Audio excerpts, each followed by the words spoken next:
Diabetes part 1 માં આપણે લક્ષણો, કઈ રીતે ડાયાબિટીસ થાય છે અને કઈ રીતે આપણે અટકાવી શકીએ છીએ આ બધી વાત કરી. હવે આ પાર્ટ 2 ડાયાબિટીસમાં આપણે કોમ્પ્લિકેશન અને મેનેજમેન્ટની વાત કરશું.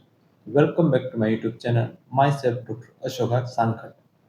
તો કોમ્પ્લિકેશનમાં આપણે જ્યારે બી લાંબા સમયથી ડાયાબિટીસ હોય તો બ્લડમાં શુગરનું પ્રમાણ બહુ વધારે રહેતું હોય છે અને કન્ટિન્યુઅસલી બ્લડમાં શુગરનું પ્રમાણ રહેવાથી આપણી બ્લડ વેસલ્સ હોય તેમાં ઇફેક્ટ પડતી હોય છે અને તેને આપણે માઇક્રોવાસ્ક્યુલર કોમ્પ્લિકેશન કહીએ છીએ અને મેક્રોવાસ્ક્યુલર કોમ્પ્લિકેશન કહીએ છીએ. એટલે કે જ્યારે બી વધારે આવી રીતે થતું હોય તો હાર્ટ, કિડની, આંખ અને બ્રેન ઉપર અસર થતી હોય છે. હવે જ્યારે બી મેક્રોવાસ્ક્યુલર એટલે કે હાર્ટ અને બ્રેનની જે બ્લડ વેસલનો સમાવેશ થતો હોય તો તેમાં એક્યુટ કોરોનરી સિન્ડ્રોમ એટલે કે હાર્ટ એટેકની શક્યતા વધી જતી હોય છે અને સ્ટ્રોક એટલે કે બ્રેનમાં અસર થતી હોય તો સ્ટ્રોક થતો હોય છે. એટલે કે જ્યારે બી આવી રીતે બ્લડ વેસલમાં એથ્રોસ્ક્લેરોસિસ જામી જતું હોય છે તો તેના લીધે આવી કોમ્પ્લિકેશન થતી હોય છે. અને બ્રેનમાં પણ ઘણીવાર કોમ્પ્લિકેશન થતી હોય તો તેને આપણે ન્યુરોપેથિક કહીએ છીએ અને તેના લીધે લોઅર લિમ્બમાં પણ સેન્સરી લોસ થતું હોય છે અને તેના લીધે ડાયાબિટીક ફૂટ થવાની પણ શક્યતા વધારે રહેતી હોય છે. એટલે કે પગમાં ક્યાંય વાગ્યું હોય તો તે રૂજાતા ઘણો બધો લાંબો સમય લેતું હોય છે. અને આવી જ રીતે જો આંખમાં પણ અસર થાય તો તેને આપણે માઇક્રોવાસ્ક્યુલર કોમ્પ્લિકેશન કહીએ છીએ અને આંખમાં હેમરેજ થવાની શક્યતા વધારે રહે છે જો શુગર જો વધારે કંટ્રોલ ના રહેતું હોય તો. અને કિડનીમાં પણ અસર થતી હોય તો આપણે તેને ડાયાબિટીક નેફ્રોપેથી કહીએ છીએ અને તેમાં ગ્લોમેરુલસ હોય તે ડેમેજ થઈ જતા હોય છે અને તેના લીધે યુરિન આઉટપુટમાં પણ ફેરફાર પડે છે અને આલ્બ્યુમિન યુરિયાનો પણ દેખાય છે. એટલે કે આલ્બ્યુમિન લોસ થતું હોય છે, પ્રોટીન લોસ થતું હોય છે. અને આંખમાં જ્યારે તકલીફ થાય તો તેને આપણે ડાયાબિટીક રેટિનોપેથી કહીએ છીએ અને તે હેમરેજ થવાને લીધે થાય છે અને તેમાં પેશન્ટને ધૂંધળું દેખાવાના સિમ્પટમ્સ આવતા હોય છે. આ વાત થઈ આપણે કોમ્પ્લિકેશનને. હજી બે પ્રકારના કોમ્પ્લિકેશન હોય જે સડન જોવા મળે છે અને ઇમરજન્સી કોમ્પ્લિકેશન કહીએ છીએ. તો તેમાં ડાયાબિટીક કિટોએસિડોસિસ અને હાઇપરગ્લાયસેમિક સિન્ડ્રોમ કહીએ છીએ તેનો સમાવેશ થાય છે. ડાયાબિટીક કિટોએસિડોસિસનો આપણે એક વિડીયો બનાવેલો પેશન્ટ રહ્યો એ તમે અહીંયા જોઈ શકો છો, લિંક છે. તેમાં શું થાય, ડાયાબિટીક કિટોએસિડોસિસમાં પેશન્ટને ઝાડા ઉલટી થતું હોય છે અને એબ્ડોમિનમાં ડિસ્કમ્ફર્ટ રહેતું હોય છે અને સાથે સાથે શુગર પણ સ્પાઇક પકડેલું હોય છે અને તો અંદાજે 500 આજુબાજુ શુગર હોય છે અને પેશન્ટને કમજોરીને એવા ઘણા બધા સિમ્પટમ્સ હોય છે.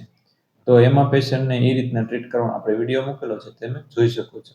અને હાઇપરગ્લાયસેમિક હાઇપરઓસ્મોલર સિન્ડ્રોમમાં પેશન્ટને ડિહાઇડ્રેશન થઈ જતું હોય છે અને તેમાં પણ શુગર લેવલ 600 જેટલું થઈ જતું હોય છે અને ત્યારે પણ પેશન્ટને એડમિટ કરવાની જરૂર પડતી હોય છે અને પેશન્ટ ઇમરજન્સીમાં આવતું હોય છે. તો આ વાત કરીએ આપણે કોમ્પ્લિકેશનની.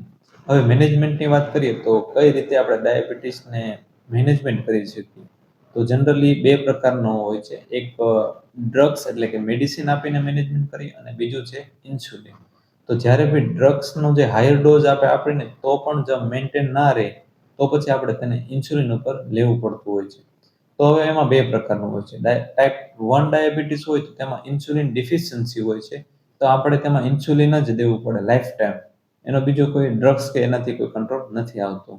હવે ટાઈપ 2 ડાયાબિટીસમાં 4 થી 5 રીત એવી છે જેનાથી 4 થી 5 એવી મેડિસિન છે જેનાથી ડાયાબિટીસ કંટ્રોલમાં રહેતું હોય છે.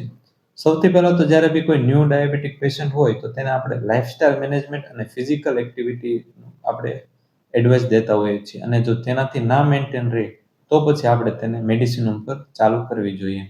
સૌથી પહેલાં આપણે વાત કરીએ કે 4 પ્રકારના રીતે આપણે તેને ડાયાબિટીસ મેન્ટેન રાખી શકીએ. એટલે કે ઇન્સ્યુલિનનો પ્રોબ્લેમ હોય, ઇન્સ્યુલિન ગ્લુકોઝને કંટ્રોલ કરતું હોય છે.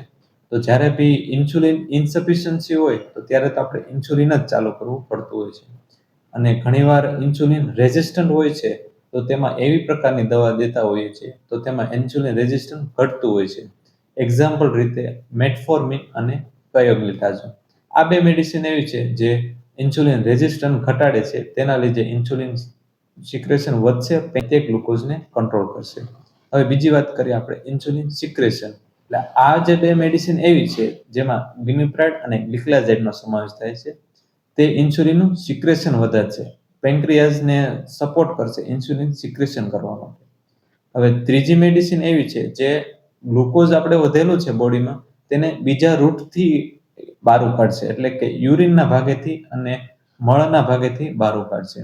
એટલે કે તેમાં આવે છે SGLT2 ઇન્હિબિટર, જેમાં ડાપાગ્લિફ્લોઝિન અને એમ્પાગ્લિફ્લોઝિનનો સમાવેશ થાય છે. અને આ ડાપાગ્લિફ્લોઝિન અને તે જનરલી હાર્ટ, કિડની અને પેન્ક્રિયાઝને પણ સપોર્ટ કરતું હોય છે. હવે વાત કરીએ આપણે GLP-1 એનાલોગ. એમાં જ્યારે બી ઇન્ક્રેટિન ઇફેક્ટ, એટલે કે જે આપણા બોડીને સાઇન આપે કે જ્યારે બી ગ્લુકોઝ લેવલ વધે છે તો ત્યારે ઇન્સ્યુલિન સિક્રેટ કરે તેવી સાઇન આપે છે, તેને આપણે ઇન્ક્રેટિન ઇફેક્ટ કહીએ છીએ. તો એવી બી મેડિસિન છે. તો ઘણીવાર ઇન્ક્રેટિન ઇફેક્ટ ઓછી થઈ ગઈ હોય આપણા બોડીમાં, તો તે જનરલી એવી દવા લેવાથી ઇન્ક્રેટિન ઇફેક્ટ પાછી આવતી હોય છે. તેમાં આવે છે સીમાગ્લુટાઇડ. તે જનરલી ઇન્ક્રેટિન ઇફેક્ટ કરશે અને તેનાથી ગ્લુકોઝ મેન્ટેન રાખશે. એમાં આવશે વોગ્લિબોસ અને એકાર્બોસ. આ બે મેડિસિન એવી છે જે આપણે જમવા સાથે લેવાની હોય છે, અને જમવા સાથે લેવાથી આપણે તેમાં ગ્લુકોઝનું ઓબ્ઝોર્પ્શન જ નહીં કરે. ગ્લુકોઝનું ઓબ્ઝોર્પ્શન નહીં કરે એટલે ગ્લુકોઝ કોઈ આપણા બ્લડમાં વધવાનું નથી, અને તે જનરલી મળના ભાગે નીકળી જતું હોય છે. તો આવી 4 થી 5 જે રીત છે તેને આપણે મેડિસિન એ રીતે આપણે આપતા હોઈએ છીએ. અને સાથે સાથે રેગ્યુલર એક્સરસાઇઝ અને ડાયટ મેનેજમેન્ટ ખાસની એડવાઇસ દેવાની હોય છે, અને ફિઝિકલ એક્ટિવિટી એક્ટિવ રાખવાની હોય છે. તો આવી જ રીતે વિડીયો ગમ્યો હોય તો લાઈક કરજો, અને જો ચેનલમાં પહેલી વાર હોય તો સબસ્ક્રાઈબ કરજો. Thanks for watching.